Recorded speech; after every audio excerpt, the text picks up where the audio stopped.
But speaking about Hmm. rituals and ceremonies, how do rituals and ceremonies actually facilitate deeper connections with ourselves and the Mm. world around us? Yeah. I feel like any activity can actually become a ritual.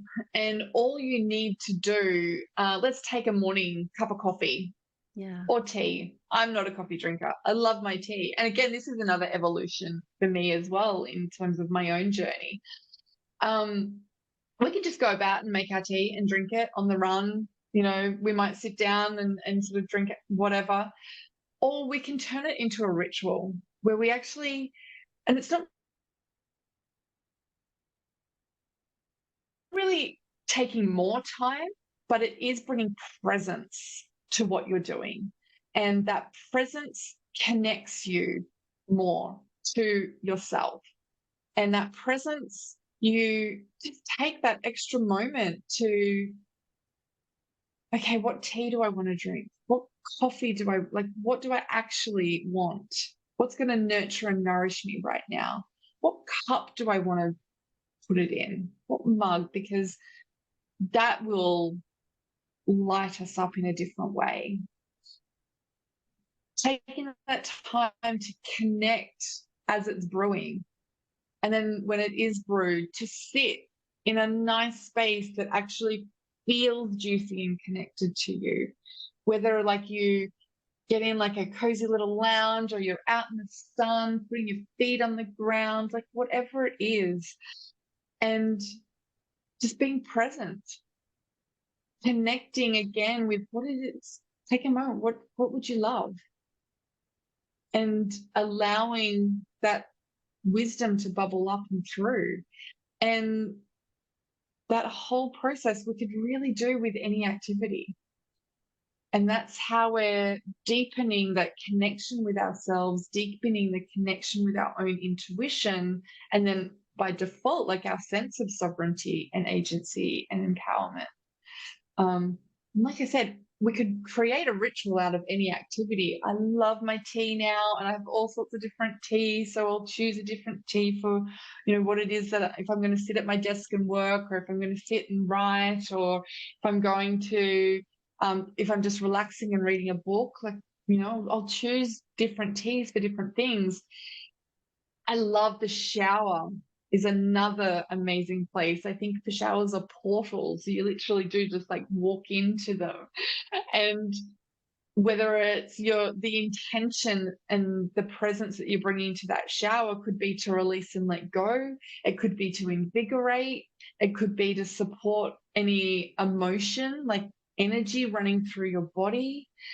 Like showers can be these magical ritual portals as well. Um, and to bring this deeper connection, start connecting it to things that you do already, like have showers, like a morning beverage. You don't have to go and spend a couple of hours creating a ritual just to feel connected to yourself. You could do it literally with any activity that you are already doing. Yes, those are great examples of what we can do at home, as a Mm. ritual, that we can practice. Because the shower is literally that's where I go and cry if I have to have a good cry. And then no one can hear me cry beside that. Probably the water is going down. And Yeah, then, but it's washing it all yeah, it's away. washing it all away. Exactly. And then invigorating. Yes, talk about like hot and cold shower. I will sometimes turn on the cold water and, because it's actually really good for your skin. It Mm. tightens and firms the skin. It actually helps with the immune system. But then I will go back to the Yep. warm again. So we'll Yeah. go back and forth. I'll do like 1 minute cold just to just change my physiology, and it's kind of nice to Hmm. change things up a little bit. And if I Hmm. want to breathe better, I'll go ahead and put because we go hiking a lot. So sometimes I'll grab some eucalyptus Hmm. leaves Mm. down and then I will put it on my rain shower. So I'm breathing in fresh eucalyptus too. And then I have Yeah, a nice beautiful. body scrub that if I want to invigorate myself, I will scrub in there. Yes. Yeah. There's so many things you can do in And the as to shower.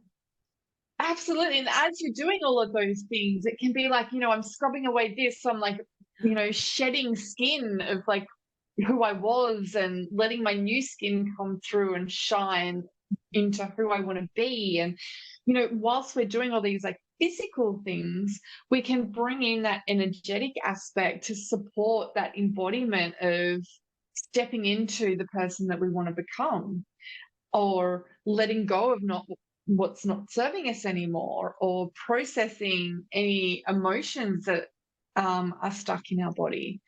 I just feel like showers are just magic. You can do so much in a shower. Absolutely, yes. And then people will even have like their nice baths. Well, they'll put like Yeah, the oils inside the bath oil and breathe in yeah, some essential oil. Put the exactly. candles around the bath, make Yeah, turn off the light, leave the candle light on, and just yeah. be. And connect. And Yeah. and I know, like, as a woman who's very connected to my own cycles as well, different times of my cycles I will nourish myself and my body in different ways to really support that as well, which is connecting me even more and like deeper and deeper and deeper. So that's another beautiful way that I love to connect with my own cycle and my own being too. Yes, because our cycles we're different every week until then we hit our menstrual cycle. Someone told me before. I was like, oh Yeah. yes, that lovely thing. But because sometimes I'm tired, literally the week before, and then I'm energized right afterward, and I have to Yep. give myself grace and compassion because I noticed that, okay, Gina, you don't have to like clean the whole house. Just relax a little bit. Rest, take some rest during those times, when your body's wanting to rest. It lets you know. Exactly. It shuts you Yeah. down. And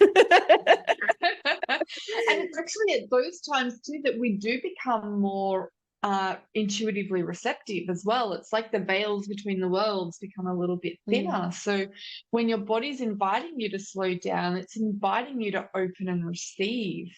And like that's a really great time to be journaling, to be mm. receiving like spirit guidance, or any of those rituals that you might like to connect with. And you'll find that the richness that comes through just has that different quality about it as well. And then, like you said, after we come through our bleed, you're invigorated and you've got this like springtime energy. Like that's the time to go out and be social, to book in the podcast episodes and interviews, and catch up with girlfriends and